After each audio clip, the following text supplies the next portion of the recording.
Folks, Clint Eastwood just turned down $5.2 million for a Shelby Cobra that's been sitting in his garage since 1965. But here's the real kicker. He bought it directly from Carroll Shelby for $7,500 back when he was still doing rawhide. Today, we're diving into Dirty Harry's most valuable American iron. And let me tell you, these aren't your average muscle cars. From a one-of-one Chrysler prototype that Detroit thought was crushed decades ago, to a Duesenberg with a Hollywood history that'll blow your mind. These are the 10 most expensive cars in Clint Eastwood's garage. And wait until you see number 3. It's a Ford race car that Henry Ford II himself didn't even know existed until Eastwood showed it to him at Pebble Beach. Number 10. 1970 Plymouth Hemi Cuda convertible.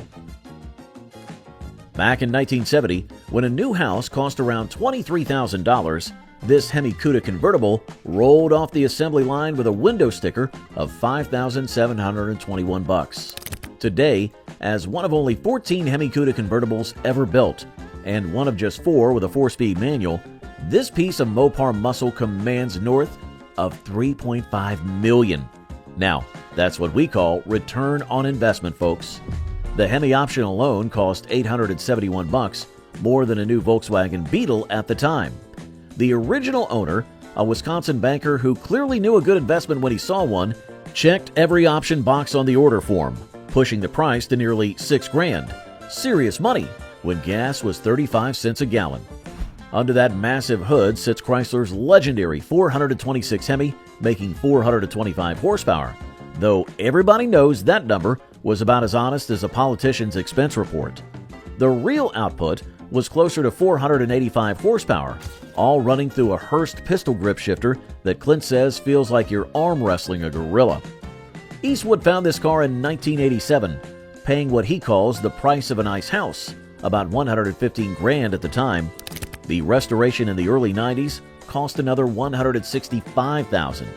But considering today's value, that looks like pocket change now. Every detail had to be perfect, right down to the correct date-coded spark plug wires at $1,200 a set. Number 9. 1932 Duesenberg Model J Convertible Coupe. Here's American luxury at its finest. This isn't just any Duesenberg, it's one of only 3 Murphy-bodied convertible coupes, and it has a Hollywood connection that'll knock your socks off. Clark Gable ordered this car new, but canceled when the stock market crashed. The original buyer? Gloria Swanson, who drove it to the 1933 Academy Awards.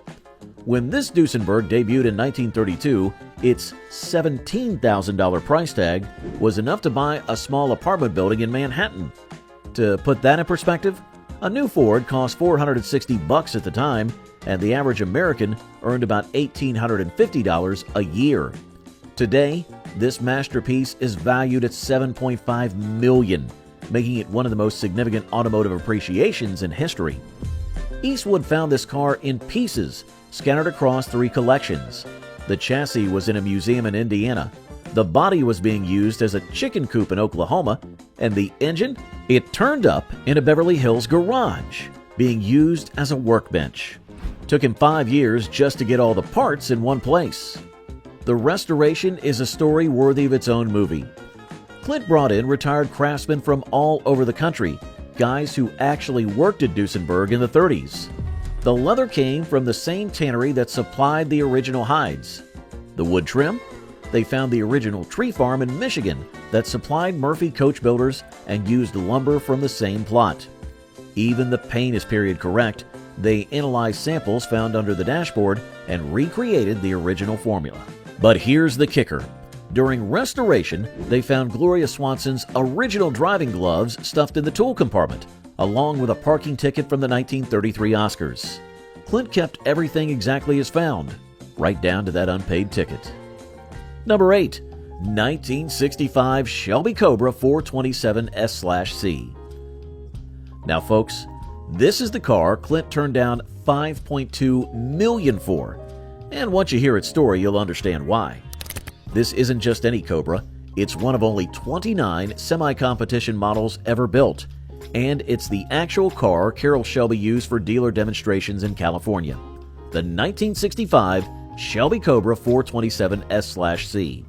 The heart of this beast is the legendary 427 cubic inch Ford V8, making what Shelby called 485 honest horsepower.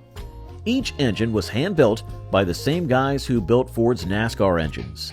The semi-competition part means it's basically a race car with license plates, aluminum body, side exit exhaust, and an oil cooler big enough to chill a keg of beer.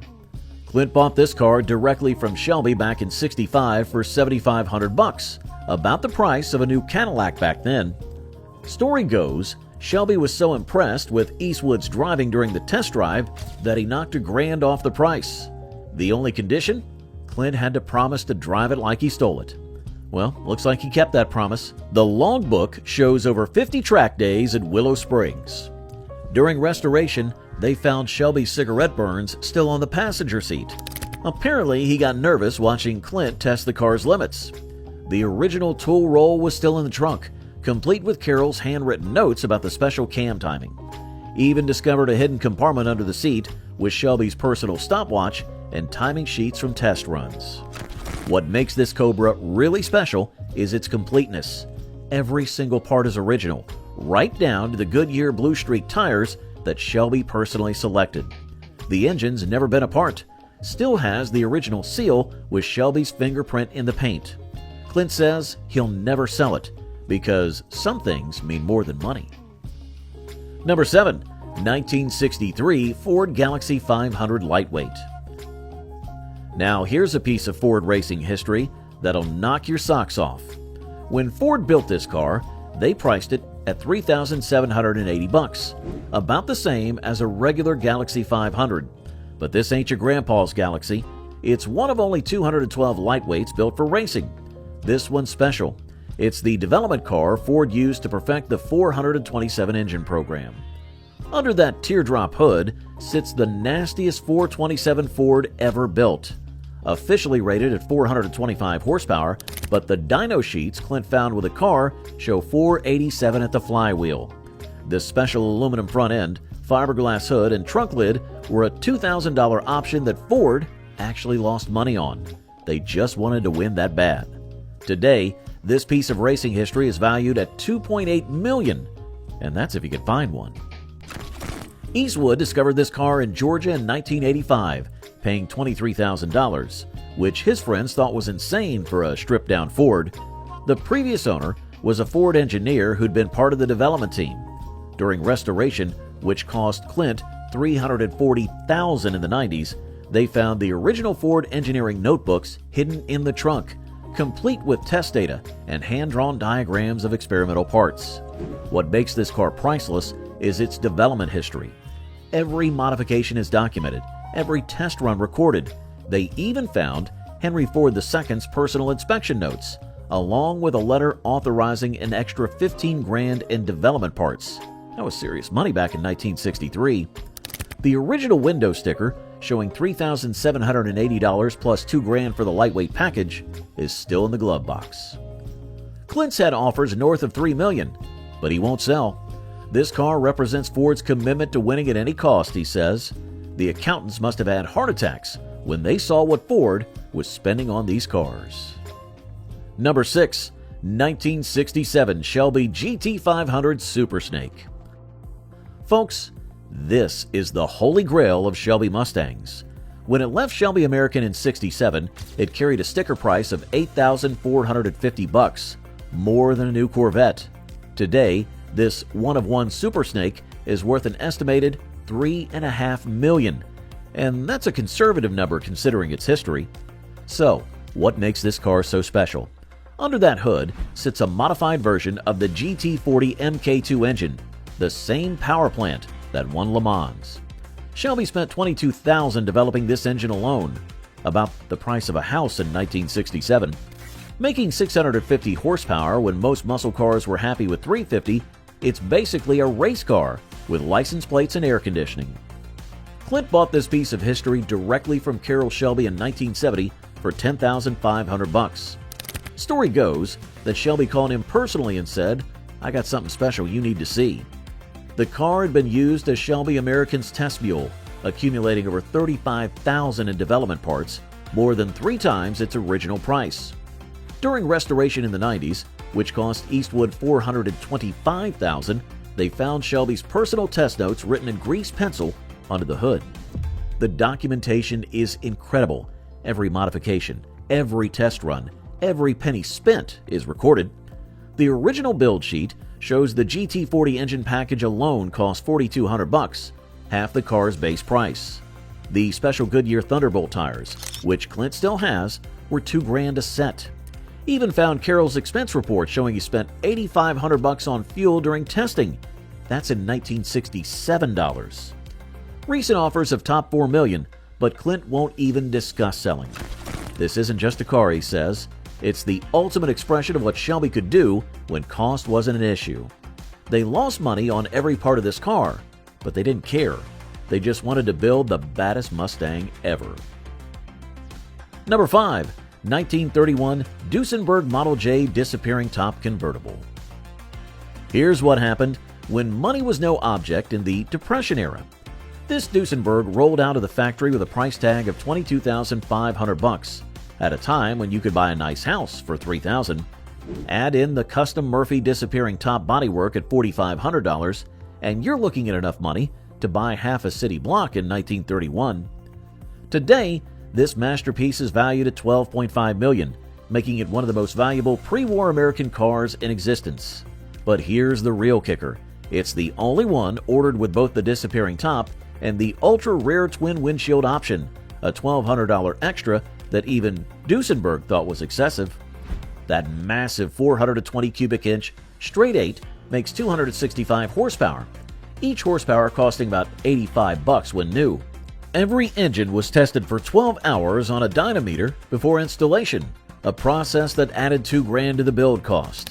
The chrome trim alone costs more than a new Ford Model A, and there's enough leather inside to make a herd of cattle nervous. Eastwood found this car in pieces in the early 80s, paying $175,000 for what his friends called the world's most expensive jigsaw puzzle. The restoration took 5 years and cost $1.2 million, more than a new Ferrari at the time. They had to recreate parts that hadn't been manufactured since Herbert Hoover was president, including a $35,000 reproduction of the disappearing top mechanism. When people ask me why I spent so much restoring it, Clint says, I remind them that this car cost more than most banks had in their vaults during the Depression. It's not just a car, it's proof that even in America's darkest hour, we could still build the finest automobiles in the world. Number 4. 1967 Ford GT40 MK3 Street Version. Now, here's something that'll make any Ford fan weak in the D's. One of only 7 street-legal GT40s ever built, this car stickered for $18,500 in 1967, more than a Rolls-Royce at the time. Today, this piece of Le Mans history is valued at $7.5 million, and that's a conservative estimate. The story behind this car's price is fascinating. Ford lost money on every single one they built. The development costs alone were over $200,000 per car. The special aluminum monocoque chassis cost $12,000 to build, and the competition-derived V8 engine was another $8,500. So when you adjusted for inflation, Ford spent what would be about $4 million in today's money developing each street version. Clint discovered this car in pieces across 3 countries in the late 80s, paying what he calls Ferrari money, about $235,000 just to get all the parts in one place. The restoration cost him $1.8 million over 4 years, including $165,000 just for the correct Weber carburetors. But here's what makes this GT40 special. It's the development car for Ford's stillborn luxury GT program. During restoration, they found Henry Ford II's personal inspection sheets, along with accounting notes showing Ford had invested over $45,000 in special features for this car alone. Things like air conditioning, a $3,200 option, and leather interior for $2,800. The build sheet reads like a banker's nightmare. $18,500 base price, plus nearly $30,000 in development parts. This car represents Ford's attempt to build a street-legal race car, Clint says. They didn't care what it cost. They just wanted to prove they could beat Ferrari on the street just like they did at Le Mans. Recent offers have topped $8 million, but Eastwood won't sell. Some things, he says, are worth more than money. Number 3. 1970 Dodge Hemi Coronet RT Convertible. Here's the rarest of the rare, folks. When this Coronet rolled off the line, it stickered for $4,292, plus $711 for the Hemi engine. Serious money when a new house costs $23,000. Today, as the only known Hemi Coronet RT convertible in existence, it's valued at north of $4 million. Talk about your retirement plans. This car shouldn't even exist. Dodge officially built 0 Hemi Coronet convertibles in 1970, but here's where it gets interesting. This was a special order car built for a Chrysler executive. The paperwork shows $4,292 for the base price, $711 for the Hemi, $405 for the Torque Flight, and another $3,500 in special order items that had to be approved by the board of directors. Under that massive hood sits the legendary 426 Hemi, making what Chrysler claimed was 425 horsepower, though dyno sheets Clint found in the documentation show it was actually pushing 472 horses. Each Hemi engine cost Chrysler $1,200 to build, but they only charged $711 for it. They were losing money on every one just to get them into the racing program. Eastwood found this unicorn in 1988, paying $115,000, which seemed insane at the time for a Dodge. The restoration in the 90s cost another $380,000, including $42,000 just to recreate the correct convertible top mechanism that Dodge never officially made. The documentation file alone is worth a fortune. It proves that this is the only factory-built Hemi Coronet convertible. The build sheet tells an amazing story. $4,292 base price, $711 Hemi engine, $405 for the Torque Flight, $925 for the convertible conversion, and $2,575 in special order parts. Total price in 1970, $8,908, enough to buy 2 regular Coronets and still have money left over for gas. Number 2. 1929 Duesenberg Model J Hollywood Roadster. Now, ladies and gentlemen, here's the crown jewel, what Clint calls the ultimate expression of American excess before the Depression hit. When this Duesenberg was delivered to Hollywood in 1929, it cost $20,000 for the chassis alone, plus another $12,500 for the custom Murphy bodywork. That's $32,500 total, when the average American earned $1,800 a year. Today, this piece of Hollywood history is valued at a staggering $14.5 million.